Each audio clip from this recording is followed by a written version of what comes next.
Maninoy Music Library. Ako na igapulong lang ko'y ang pagtalastas sang mga inagihan, banwasang barutan.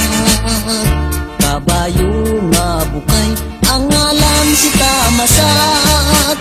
Nangin baylo sang baryo, sa tuwan ay ginatawag, minurusang malutak. Ang banwasang barutak, sang timpo nga una, sakop sang dumanggas, bilang kabisira. Di rin nagapuyo, prutas yung nga pamilya. Kabayo nga bukay, ngalan si Tamasat, sila ang tagiya.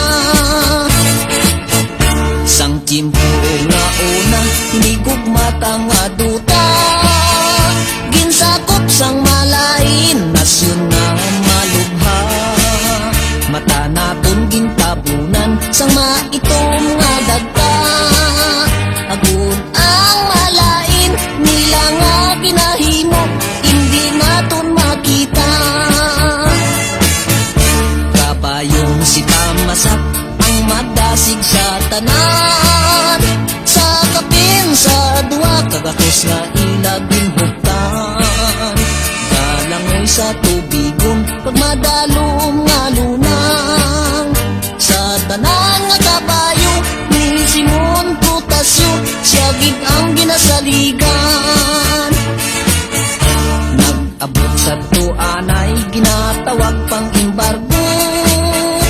Sa mga kabisas, sang tanan nga baryo, nalakip ang kadutaan ni Simon Putasyo.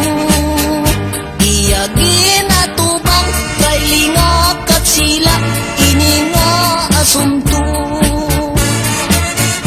Insakyan si Tamasat, pakadto sa irong iro.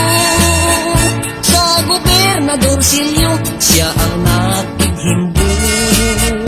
Kaisog ang naghari sa kaugalingon.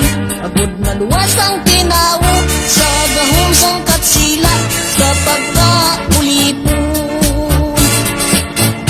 Pagkita sang asunto, sa banwasang dumanggas, gobernador general, nagpadala sing sulat.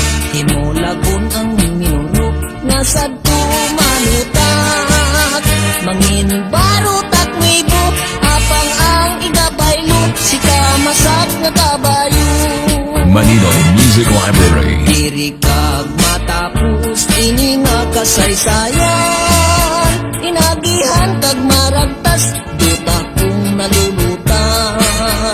Kabayo lang si Tamasat, apang nangin baganihan. Nga mangin palanog liyon, sang mga nagasunod. Mga kaliwat nato,